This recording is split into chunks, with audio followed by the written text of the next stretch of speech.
Good morning সবাইকে। আজকে ভোরবেলা উঠেই জানলাটা খুলে দেখলাম রোদেলা ওয়েদার।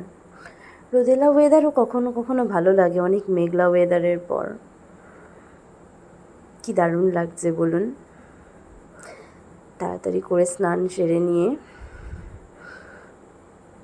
সিরাম দিয়ে, আমার আজ অনেক কাজ ছিল, তাই জন্যে জলদি স্নানটা সেরে নিলাম সকালবেলা। তারপরে বসিয়ে দিলাম গরম গরম ফেনা ভাত।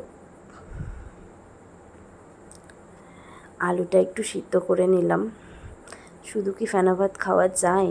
আলু সিদ্ধটা একটু করে নিয়ে দেন ফেনা ভাতটা কমপ্লিট করে নিলাম একটু ঘি দিয়ে। দেন শুকনো লঙ্কা দিয়ে আলু সিদ্ধ মাখা ফেনা ভাত আর গরম গরম ডবল ডিমের মামলেট। ডবল ডিম ঠিকই, কিন্তু কুসুম চারটে, এক একটা ডিমেই দুটো করে কুসুম। কি দারুণ লাগে বলুন। আমার তো বেশ ভালোই লাগে। আর ডিমের মামলেটটা যদি একটু গুলুমুলো না হয় তাহলে আবার খেতে অতটা ভালো লাগে না।